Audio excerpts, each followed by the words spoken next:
alpha dogs, guys that stood out in this game to you.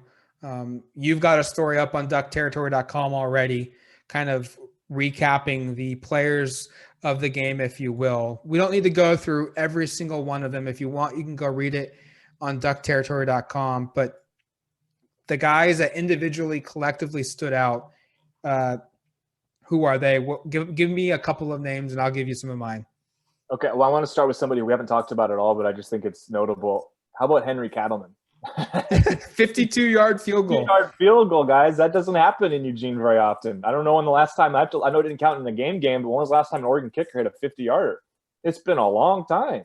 So that part was pretty cool. And again, it comes 24 hours after Bobby Williams goes out and says that it's an open kicking competition. And I know that's just to spur on the competition, and it's not to suggest that like Cattleman's behind Camden Lewis, and Cattleman was with the first team offense when they were kicking field goals, and Lewis is with the second team when they were kicking field goals. So that part's pretty good. But like, hey, he goes out there, he hits a 37-yarder. It's true. And then he goes out there for a 52-yarder. And I thought that was really eye-opening. First off, that Mario Cristobal had the confidence just to put him out there from that distance.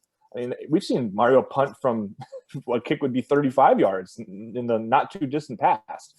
And to see him have the confidence, for Mario to have the confidence to put him out there was one thing. And then for him to hit it was another. And I just think you continue to think, boy, you've got a weapon at place kicker. I've got a bunch on there on offense and defense too. We've talked about probably most of them, but one that pops out on defense whose name we haven't said yet is Brian Addison. There's a guy who Cristobal said on Thursday he wanted to see a big spring game from him. He's moved over from wide receiver to safety. Really highly regarded kid coming out of high school about 3 years ago, just didn't click at receiver. Right? They brought in a bunch of guys.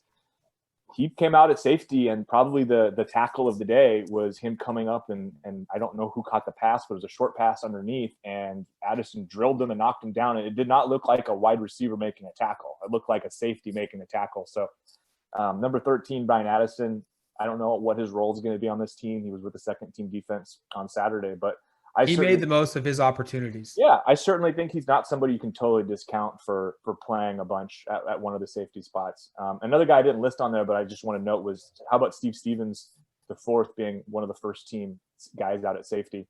They were missing some corners, and that's why some of the guys started, but Stevens was just ahead of Jordan Happel and Bennett Williams at that spot. Bennett Williams was starting at nickel.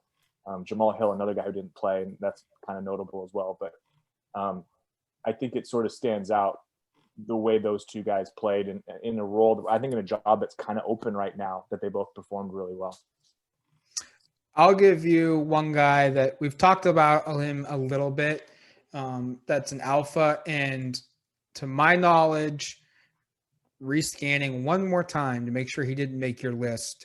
He did. Chris Hudson at receiver.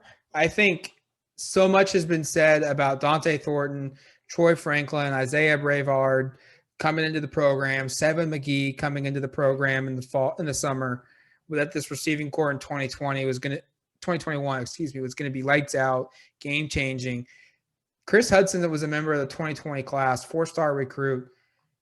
He's a dude. He has to play. He's very, very good, and is someone that I've just got a ton of excitement for to see where his game goes and where he develops. I don't even know how you fit him into this. I mean, yeah. I know they will, but it's like he should be on a normal year, like your number 2 or 3 receiver, but it's like he's probably like their 4th, 6th guy right now. And part of me thinks the best way to maximize him is just on special teams as a returner. And he was the first guy to get kickoff and punt return reps. So, and I'm not saying he's not going to play on offense, because he certainly should, but I just kind of wonder if he's more of somebody we hear a little bit more as like a return guy, and he's that's how he makes his stamp this year. And then when you see some of these older guys go on and graduate or go pro, and both Micah Pittman and Devin Williams could go pro after this year. And obviously Johnny Johnson and Jalen Rudd are done. 2022 might be where Chris Hudson steps in and is like a 45 reception kind of guy and steps in as kind of a star.